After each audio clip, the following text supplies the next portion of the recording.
Hey everyone, welcome back to the Awesome Walter YouTube channel. Over on Channel Awesome's YouTube page, the top 5 best Justice League Unlimited episodes just went up, where Ayana, Heather, and myself counted down those episodes. And right here, we're going to talk about something that I've been wanting to for a while since I watched both of these. They're the same series basically, but they're very vastly different in terms of which season you're watching. The original first couple seasons of Justice League and the Justice League Unlimited series. Which version of the show was better? I've been thinking about this for a while. I've gone back over my notes for Justice League and Justice League Unlimited, and I think I have a pretty strong answer for this, but let's break down these two shows first. So the original incarnation of the show was Justice League, just Justice League. It was 2 seasons at 52 episodes. This started the show, and it continued the continuity of Batman the Animated Series and Superman the Animated Series. We had seen some of the other characters here and there, but we finally brought them all together for Justice League, which I remember the initial commercials for this. I believe it was on Cartoon Network at first, but I remember just seeing like the world, and then there was like JL, and I was like, what is JL? What is JL? And I have to think about it for a while, and then, oh, it's Justice League. So that's pretty cool that we actually got a Justice League series from the same creators, Bruce Timm and Warner Brothers Animation coming out with this. It was a really, really great series, and the format was completely different from Justice League Unlimited. In Justice League, they were almost all 2-parters. Some were 3-parters. So there's a couple, I think, one-off episodes, but mostly they were 2-parters back-to-back, and Cartoon Network would air them back-to-back. So I viewed them as 1-hour episodes. So that was definitely a different thing, especially for cartoons at the time. These were epic sort of stories. The first one was a 3-parter, and then just going off from there, telling all these different, more intricate kind of self-contained stories. The Justice Lords were introduced here, which, if you don't know by now, those are the alternate version of the Justice League, and they took over their Earth. Superman killed their president, which was Lex Luthor, after the Flash was killed.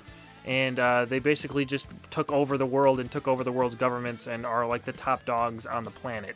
The Justice League defeat them in the episode, but the long-lasting implications of their arrival and what this means to the rest of the world, and it sort of introduces the idea that the Justice League can go rogue and they can turn bad. It is possible. So going forward into Justice League Unlimited, they really, really address that, and that's a big point in the series in the first couple seasons. Hereafter is a great episode. I talk about that in my top 5 best episodes of this version of the show. Very unique episode. I love that they kind of tackled the death of Superman. They did tackle the death of Superman, but not in the way that we thought they were going to. Doomsday was actually introduced in the Justice Lords episode, and he was lobotomized by the Justice Lords version of Superman. He's not here, but the death of Superman's story is intact. The second part of Hereafter is awesome, where he's just survivalist Superman, transported thousands of years into the future. All that's left is Vandal Savage. He's destroyed the world and everything, and it's just him, and Superman's there, and just that whole episode's great. It's a great 2-parter with 2 very different parts, but the whole story in general is awesome, and I really love that episode for how different it is.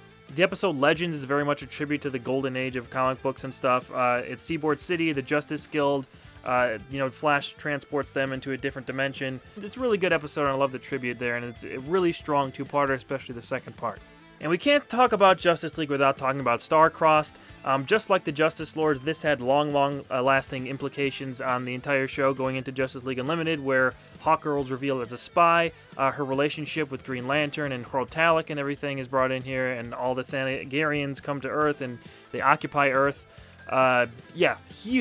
Huge consequences going forward for the entire league, and it is a really effective war story, but also a really effective love story, and how deep they delve into the emotions of these characters, and how deep we dive into the psychology of them and everything, and how gray things are. Not everything is black and white in this episode, and it might just be the best 2-parter or just episode in general of the entire Justice League and Justice League Unlimited. It's very close between this and an episode I'll talk about in Justice League Unlimited in a minute. But yeah, Starcrossed is incredible, and it really brought out the full potential of this show. In terms of the honorable mentions, I mentioned in the top 5 episode, there were 5 honorable mentions for the regular Justice League show. I rate the episodes from 1 to 10, so I also put like 0.8, 0.5, whatever. So there were 2 10-rated episodes, only 2 in the 52 episodes of the regular Justice League show, and there were 7 9 episodes and up, so 9 point whatever. There were 7 of those. Justice League, the first 2 seasons were great, and them changing the show to Justice League Unlimited and evolving it was a big deal, I think, going forward for the show and the DCAU in general as they started to wrap things up. This was the end of the DCAU, starting with Batman the Animated Series and ending here with Justice League Unlimited, which was 39 episodes, and that was over 3 13-episode seasons. Obviously, way more characters. They introduced a lot of obscure characters, a lot of characters that were sort of mid-card level. That was their main push with this version of the show, that we get to see a bunch of different heroes, not just the main 7 that we saw in the first 2 seasons. So there's a trade-off here. We didn't get the hour-long 2-parters, that we got in the first couple seasons of Justice League. Instead, we got mostly half-hour episodes. There were some 2-parters. And there were shorter individual stories, but the trade-off here was that they were going for longer-term arcs. So the stuff from the first few seasons of Justice League, like I talked about the Justice Lords and with Starcross, that carried over here. And Justice League Unlimited really committed themselves to really good storytelling through continuity with all that stuff and the characters involved. A lot of things were connected. If you saw something happen in a certain episode, it always connected back. We never forgot something that happened. There's a through line with the Cadmus arc over the first 2 seasons, and then there's also the Legion of Doom that came up in the 3rd season. I'll just quickly go over some of the episodes in the top 5 that I did. The Once and Future Thing, great stuff. This was a rare 2-parter. These were very different parts. We had the Old West in Weird Western Tales, and then Time Warped, we went to the new version of Gotham, the future version of Gotham, which was in Batman Beyond. We got to see Batman Beyond interact with the younger version of Bruce Wayne, and him also talk to his older self. That was just great stuff. And we got to see Green Lantern talk to his son, Warhawk, and I love time travel stories, and it was just a great little 2-parter. The Great Brain Robbery was awesome, with Michael Rosenbaum getting to voice Lex Luthor in cartoons. He also played Lex Luthor on Smallville, which is a show. I've gotten a lot of requests to do a top 5 episodes of Smallville, which I would love to do. I watched all 10 seasons, but there are a lot of episodes of Smallville to get through. So if I ever did do a Smallville top 5, it would be a long time down the road, because there's just so much content to get through in those 10 seasons of that show. Maybe one day. But anyway, Michael Rosenbaum is a great Flash. Wally West is my Flash, even though, I love Grant Gustin as Barry Allen in the live-action TV show. I still consider Wally West my Flash, and the main reason for that is this version of him here in the Justice League show, voiced by Michael Rosenbaum. So as much as he is Lex Luthor to me, he's also the definitive voice of the Flash for me personally. I love the episode Clash, Captain Marvel, aka Shazam, whatever you want to call him, facing off against Superman. That always stood out to me as a great episode just from the first time I saw it, and that's one of the best of the entire series, the first few seasons included. The Lex Luthor Brainiac hybrid was a great idea, and having those villains combined with a really cool design was a really interesting villain for them to fight at the very end of the show before they got renewed for 13 more episodes and they went into the Legion of Doom season. Epilogue is another classic episode. A lot of people talk about that one. It's supposed to be the ending of the DCAU. Like I said before, they got renewed for 13 more episodes. They weren't expecting that, and they went on with the Legion of Doom stuff. But here in Epilogue, it's a really cool, just all-engrossing episode. It is mostly about Batman Beyond and Bruce, but that's where the DCAU started.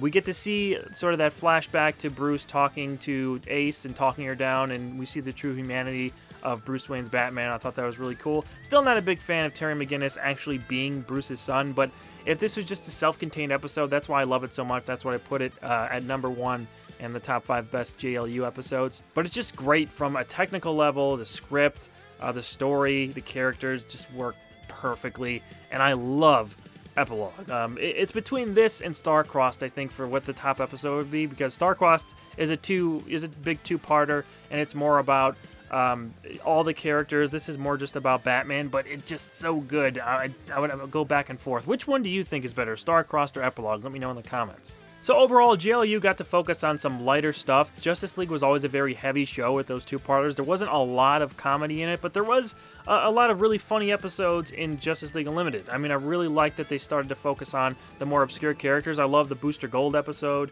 Flash got a little bit more time to shine, and the show was a little bit goofier and didn't take itself quite as seriously as it did the first few seasons. There were a lot of serious stuff, and some of the serious stuff is the best stuff in Justice League Unlimited, but it had room to be a lighter show, and I appreciated it for that. It made it feel more well-rounded. There's also 2 very different theme songs. The theme to Justice League Unlimited sort of sounds like a throwback to like mid-early 90s, really like hardcore like twin guitar stuff, which I love. It's awesome. And I also love the original Justice League theme too. And they play that, they use that cue a couple times in Justice League Unlimited as well to carry that over. But yeah, 2 great theme songs, 2 great opens. And that's just another thing that sets this series apart from a lot of other superhero shows. So Justice League Unlimited, I gave 8 honorable mentions to, with less episodes, 39 episodes to 52, and we had 8 honorable mentions for Justice League Unlimited. There were 3 10-rated episodes in Justice League Unlimited, 9 and up rated episodes, in between 9 and 9.9. There were 9 of those. So less episodes, more high-quality episodes.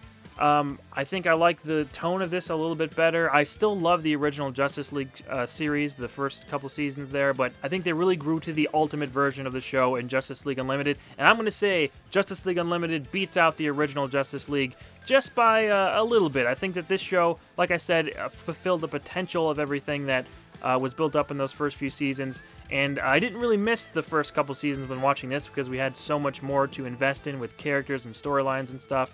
And it just improved upon everything in the first couple. So let me know what you guys think. Was the original Justice League, the first couple seasons, better than JLU? What are your thoughts on that? Do you think JLU is better? I want to know. So leave some comments below.